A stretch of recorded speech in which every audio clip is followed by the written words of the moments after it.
Hello everyone, আমি আবার অনেক দিন পরেই রান্নার রেসিপি নিয়ে চলে এলাম। তো আজকে ইলিশ মাছ দিয়ে আলু বেগুন দিয়ে পাতলা করে ঝোল করব। তো চলো কিভাবে আমি করছি তোমাদের সাথে সেটা শেয়ার করি। তেল কড়াইয়ে দিয়ে দিয়েছি, তেল গরম হয়ে গেছে। তো এরপর আমি নুন হলুদ মাখিয়ে রেখেছিলাম মাছটা হালকা করে একটু ভেজে নেবো। ভাপা করলে আমি কাঁচাই করি, কিন্তু যখন ঝোল করি একটু হালকা করে ভেজে নিই।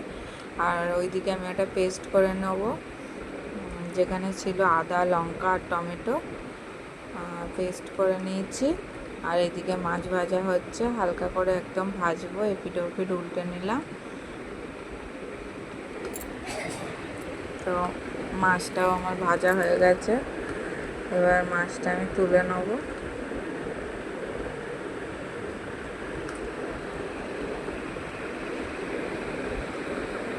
মাছটা তুলে নিলাম। এবার আমি বেগুন কেটে রেখেছিলাম লম্বা লম্বা করে, সেই বেগুনগুলো একটু ভেজে নেব।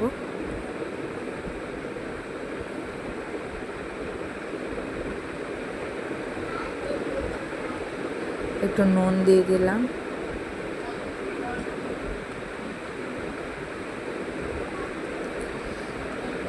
বেগুনগুলো ভাজা হয়ে গেছে, বেগুনগুলো তুলে নিলাম।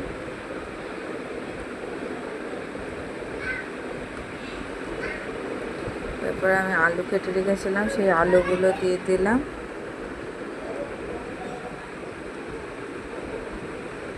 একটু নুন দিয়ে আলুগুলো ভেজে নেব।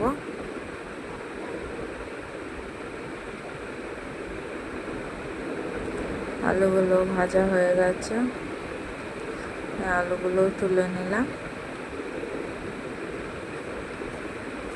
এরপর একটু তেল দিয়ে দিলাম, কালো জিরে ফোড়ন দিলাম। তারপর যে পেস্টটা আমি করে রেখেছিলাম আদা লঙ্কা টমেটো, সেই পেস্টটা তেলের মধ্যে দিয়ে দেবো।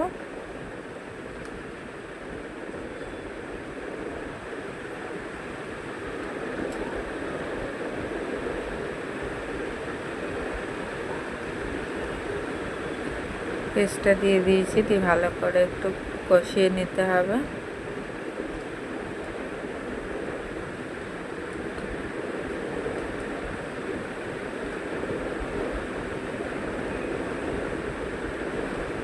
একটু জল দিয়ে দিলাম, মশলাটা লেগেছিলো সেগুলো একটু জল দিয়ে দিলাম।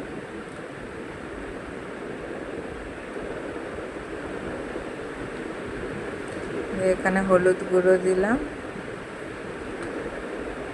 জিরে গুঁড়ো, কাশ্মীরি মির্চি, ভালো করে একটু কষিয়ে নিতে হবে।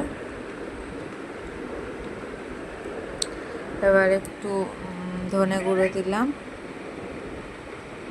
আর একটু চিনি দিলাম। ভালো করে মশলাটা কষিয়ে নেব। মশলা কষানো হয়ে গেছে, আমার তেল বেরিয়ে গেছে। এবার আমি জল দিয়ে দেবো, না আলুগুলো দেবো, সরি, আলুগুলো দিয়ে ভালো করে আর একটু কষিয়ে নেব।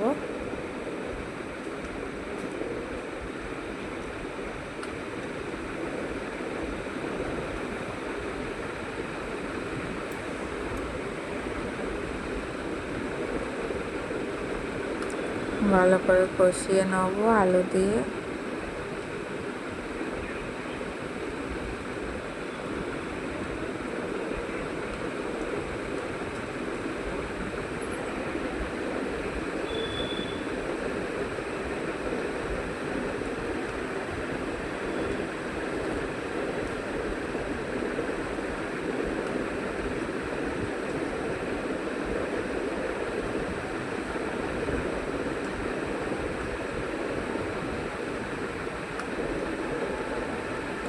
এরকম ইলিশ মাছের পাতলা ঝোলও খুব টেস্ট লাগে।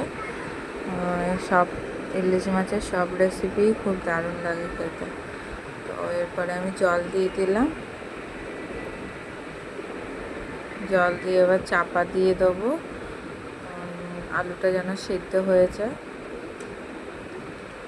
তো এখানে আমার আলু সিদ্ধ হয়ে গেছে। তারপর আমি বেগুনগুলো দিয়ে দিলাম।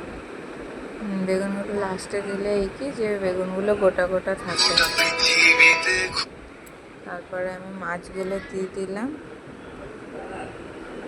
দিয়ে একটু ঝোলটা ফুটিয়ে নেবো, তাহলেই আজকের মতন ইলিশের পাতলা ঝোল রেডি।